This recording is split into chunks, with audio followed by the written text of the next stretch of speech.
I'm Josh Klein. And I'm Elise Hugh. We host a podcast from Accenture called Built for Change. Every part of every business is being reinvented right now. That means companies are facing brand new pressures to use fast evolving technologies and address shifting consumer expectations. But with big changes come even bigger opportunities. We've talked with leaders from every corner of the business world to learn how they're harnessing change to totally reinvent their companies. And how you can do it too. Subscribe to Built for Change now so you don't miss an episode. If you've been feeling overwhelmed with anxiety lately, try listening to a guided meditation on the Meditation for Anxiety podcast. Meditation is a proven, natural way to help you calm down and dissolve stress so you can feel lighter and happier. So subscribe for free today to the Meditation for Anxiety podcast by searching for Meditation for Anxiety on your favorite podcast player.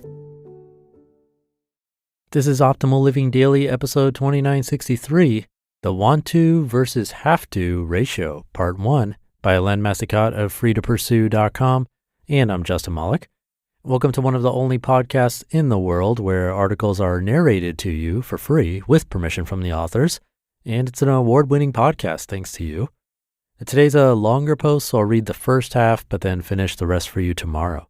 So with that, let's get right to Part 1 and start optimizing your life. The Want To versus Have To Ratio, Part 1, by Helene Massicotte of freetopursue.com. Ever heard that if you want someone to do something, you give it to the busy person? It's a saying I've heard over and over in both business school and business dealings, and it's true. I used to live by that saying, both as a doer and as a delegator, because I knew it was effective, at least in the immediate.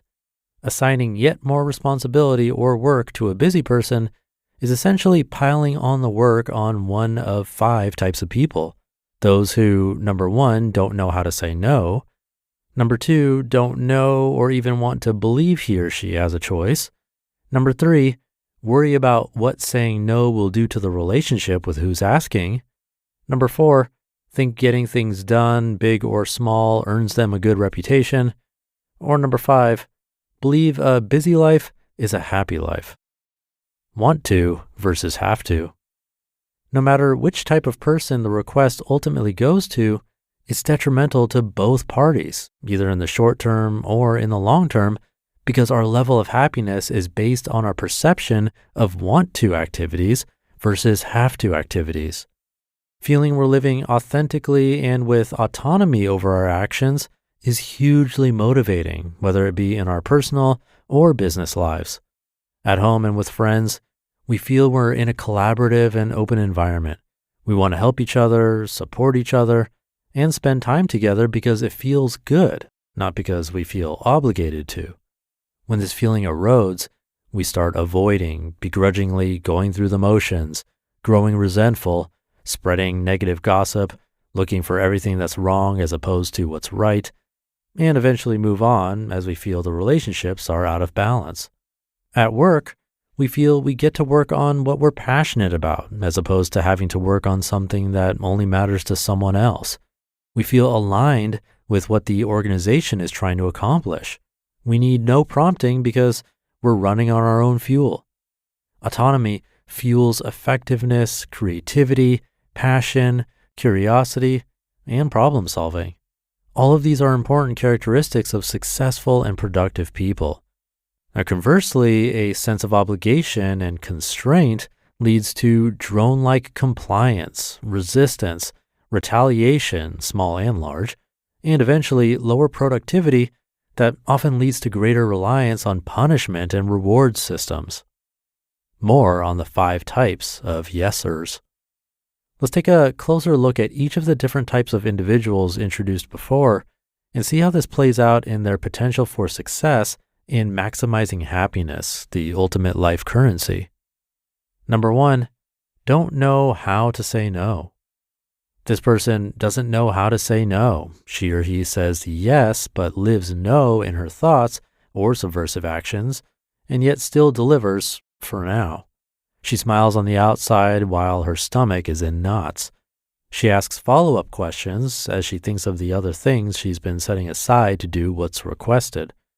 Hers is an existence of constant stress because the fear of what will be requested next is a constant distraction. Number 2, don't know or even want to believe he or she has a choice. Resolute in the understanding that you do what you're asked, this individual lives his life based on what others want him to do. Self-determination is replaced by requests, suggestions, demands, and edicts.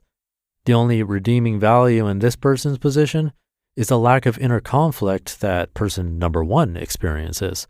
From his perspective, it's just the way life is, passionless, predetermined, and void of the responsibility for setting one's own direction. He's a member of the Walking Dead. Such a person is likely to take on debt because that's what's normal or expected, and debt conveniently results in other parties telling us how we spend our money every month, one bill at a time. Such a person is also likely to follow his family's and society's suggested life steps. Study what his family says is a good career path, marry a quote-unquote suitable match, and raise the quote-unquote right type of family, maybe even live in the right type of community.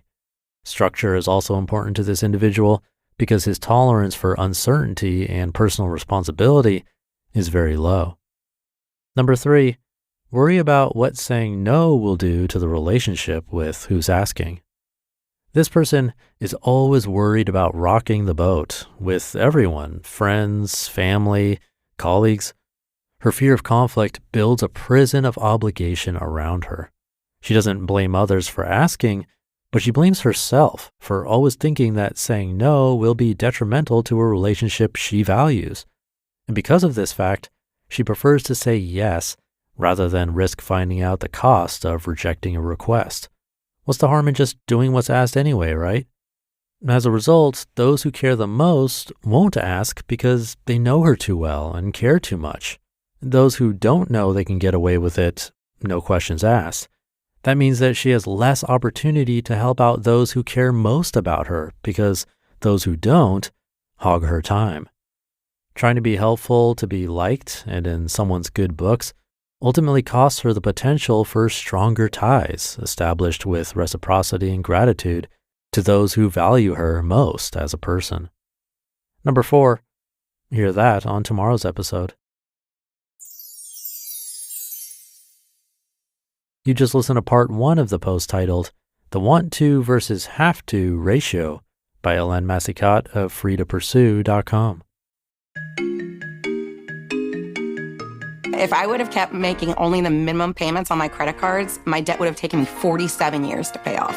These are real National Debt Relief customers. I knew I wasn't going to be able to get out of debt by myself. Credit card, medical, or personal loan debt? National Debt Relief negotiates with your creditors to reduce what you owe. National Debt Relief got me out of debt. You could be debt-free in as little as 24 to 48 months. Visit nationaldebtrelief.com to learn more and get started. nationaldebtrelief.com.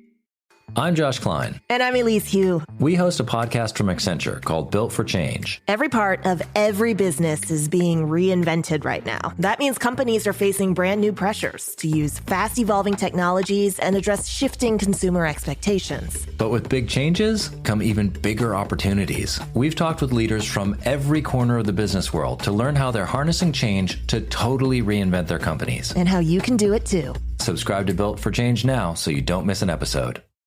Thank you to Helene.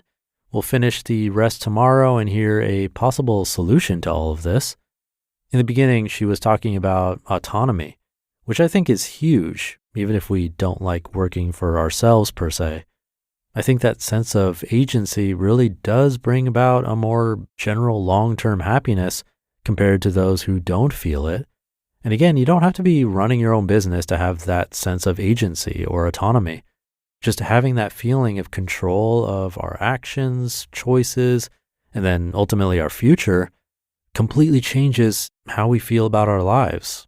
And on the other hand, not having it can make us feel like we're just passengers of our lives, drifting by one day at a time with no end in sight.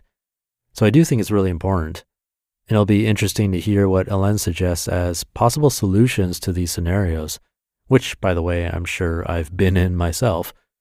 But I'll stop there for now. Thank you for being here and listening every day, and I'll be back tomorrow to finish up this post where your optimal life awaits.